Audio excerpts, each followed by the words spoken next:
Hello, football fans. Yes, the Premier League is back. It's another Premier League weekend. Can Chelsea get back to winning ways as they take on Spurs? And can Liverpool get back to winning ways themselves as they take on Aston Villa?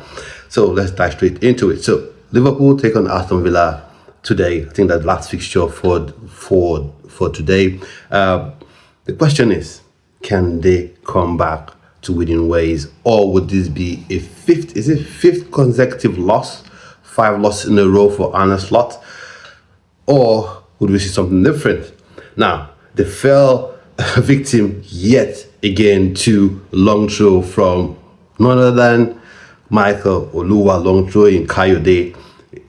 So they lost that game 3-2. Well and truly, that defense looked shambles. And I'm thinking, Van Dijk, maybe it's time for Liverpool to begin to look to themselves and say, we have to drop this guy. We have to start looking for options, because he's no longer the cool, calm, collected centre-back that had his wits about him, in the season on that club where they won the Premier League, and even on that slot last season where they won the Premier League as well. But I think maybe it's time Liverpool should begin to look at Van Dijk. And for Salah, he's not been looking like himself anymore. There's a question about whether his closeness to the dearly departed Jota, or blessed memory, whether it's affecting him or something of the sort. Hopefully, it's not. But one thing I want to say about Salah is this: when he was about to renew his contract, I was like, this is the best time for you to leave. This is the best time for you to ride off into the sunset.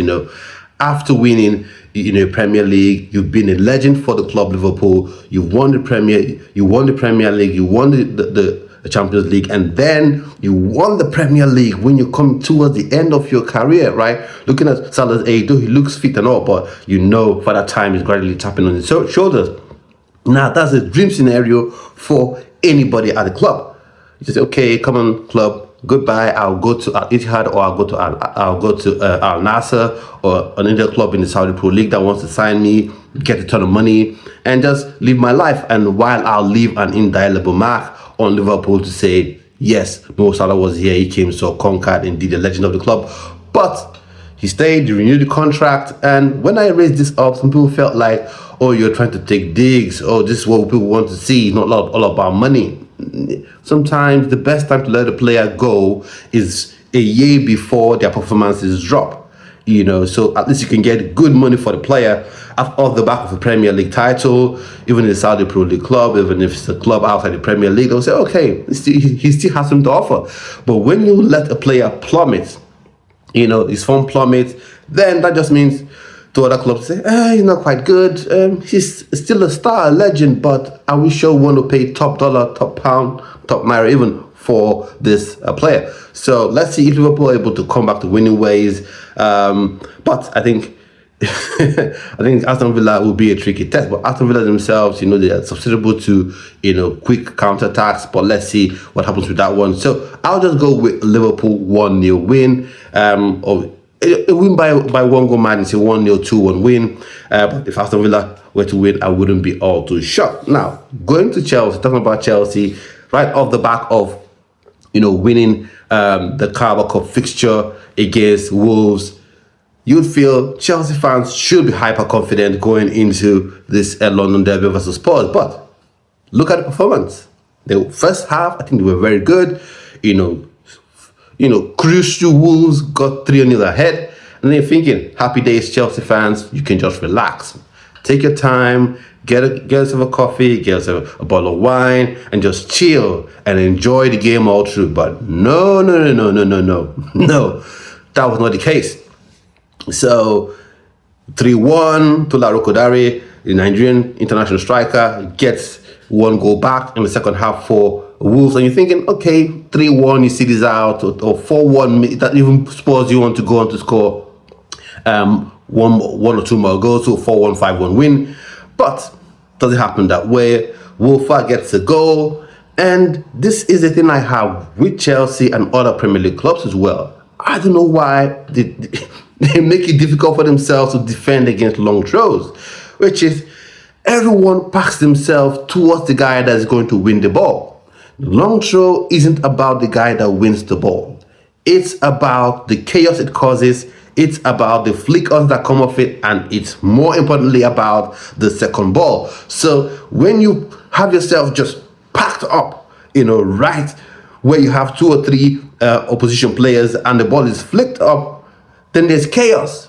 And you leave an opponent in acres of space to have a shot at goal. And Wolfer, enjoyed himself, got himself 2 goals. So, and then, one right off the back of Chelsea getting a goal, blistering strike, I would say, by Gittins. And you say, all right, this is 4-1. I would write this 4-2. So 2 goals, cruise time, right? But no. That's not the story of Chelsea, right? Then the same thing, long throw. Ball falls to Wolfer, he gets a goal to make it 3-4. Chelsea ended up having to hold on for dear life, and the game ended 4-3. Nonetheless, you say cup games is not how you win them, it's that you win them. So fair play to them in that regard. So looking at the Sunderland game as well, they were in control in the first half, good possession and all that stuff and all. But one thing I have about Enzo Maresca is this, and when I say this, people are like, oh, you're critical. Well, you say this when we win. I say it all the time, even when Chelsea wins games. My question is this: my issue is there is no problem inverting a fullback into midfield in my books, but you take away from his dynamism. Secondly, what happens when the opposition says, that investing you want to do, we are going to take it away from you. We will block that midfield. We will play with 3 centre-backs. We will play with 2 very defensive-minded central midfielders. What are you going to do? Are you going to still try to force your way through that middle? And that's what Chelsea did. Kept trying to force your way through the middle, and boom. What happened? Nothing happened for Chelsea. You have your white players in acres of space, lost possession to Sunderland, they got a goal, and then comedy of errors, they considered very silly goal. Chalobah did what I used to accuse Sterling of doing, which is being in no man's land, actually doing nothing, standing like he was doing something, but actually doing nothing. And because he didn't go to help out his teammate in Tosin Adarabioyo, to double up on Brobbey, he didn't even have his eyes set on any potential runner coming into the box. He just stood there. I'll be here and you feel like I'm doing something good. He was doing nothing. Ball drops in, Talbi, Morocco international, bends the ball into the far post. Goal, 2-1. So, one thing in football I keep saying, because when you're a fan of Chelsea or Liverpool and Arsenal, Manchester United, whatever, you tend to feel like it's all about you, right? It's all about what we do. The opponents, we're going to trash them. Doesn't matter. But you're wrong. Because in football, even the non-league team, if they get to play Premier League team, they want to win, or at least don't want to lose, and will do everything they can do to take away the powers that you have, the best thing that you have. It's now left for you to be adaptable, to you to be flexible, for you to read what they're doing and adapt to it. But Chelsea haven't shown that, or rather didn't show that against Sunderland. So for Chelsea fans out there, I'm sure you're hoping that going into this game versus Spurs, you're able to get all 3 points. Because if Chelsea makes similar errors, just like they did against Sunderland, is going to end up being a hiding by Spurs. And why do I say this? Spurs are a better club than Sunderland and the rest of them. And you've got Thomas Frank, who is more flexible and adaptable in his style of play, as opposed to an Andrew who play a crazy high line, whether I'm playing against track stars, when I'm playing against long distance runners, when I'm playing up against Mbappe, I'm up against